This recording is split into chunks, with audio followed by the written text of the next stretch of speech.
Lasagna, or how I like to call it, the pasta cake. It's a sheet for sheet goodness and very versatile, so I thought I'd show you a version which is super delicious and definitely a hit for you lasagna lovers out there who can't get enough of this classical dish. So today, we're gonna make some spinach filled lasagna. So let's get cooking.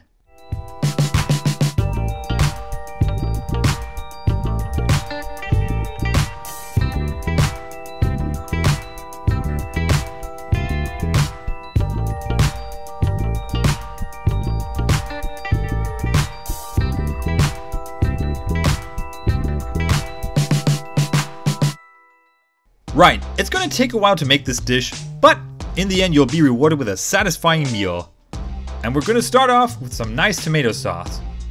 Nothing too fancy, but nice nonetheless.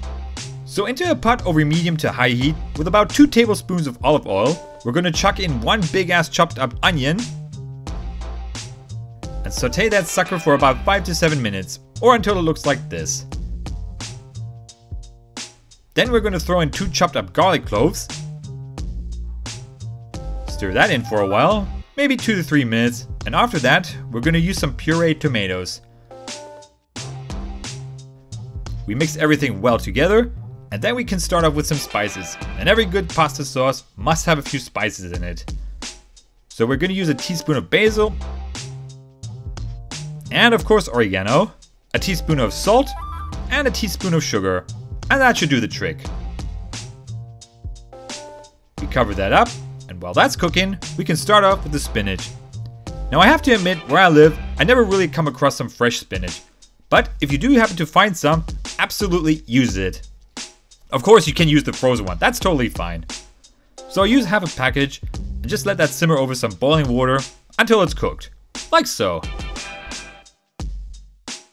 Then we'll drain all the water out and make sure the spinach is somewhat dry and not covered in water and gunk and crap and all that other stuff. The next step is to cook some lasagna sheets. I know there are some sheets that you don't have to cook, but preferably I like to do that. Into a pot of boiling water, we throw in some salt,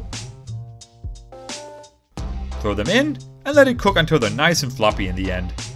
That's pretty much done. And now we can start with the super delicious filling, and boy is that something. What we're going to use is some lovely ricotta, and in that we're going to throw in some freshly grated parmesan. No damn pre-grated crap please, thank you. A teaspoon of oregano and basil. Some freshly grated black pepper. Some salt. And a fresh egg. And then we just combine everything nicely together. And try to get some ricotta cheese. I remember when I went to my local supermarket and they didn't have any, and the employee said I should use some regular cottage cheese. And you know what I did? I went home and bought a pizza. That's my life story. But anyway, when that's done, we throw in the spinach and mix everything nicely around. And that should be pretty much it. Pasta sauce is also wonderfully cooked. The lasagna sheets are ready.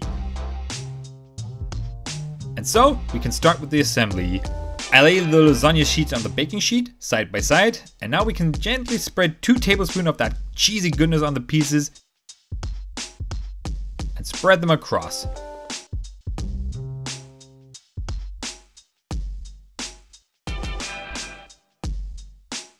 And then on top of that, we're going to drizzle some of that delicious tomato sauce.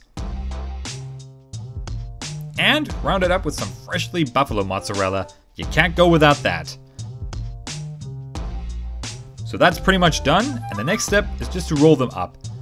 Place your hand under each sheet and just gently roll them up to the end, like so. And keep repeating that process over and over again. After that, we lay them in a baking dish covered with some of that lovely tomato sauce and fill it up. Drizzle more of that sauce. And some parmesan, and that can go into a preheated oven over 200 degrees Celsius or 428 degrees Fahrenheit. So we bake it for 20 to 25 minutes until it should look like this. A beautiful alternative to the common lasagna. Freshly made, packed with so much flavors and goodness, you'll want to make this every day. There's nothing more satisfying than having the first bite of this delicious meal. Give this a go, you won't regret it. So, I hope you enjoyed this recipe, and I'll see you soon when I'm back in the kitchen. Ollie in the kitchen. Until then, take care.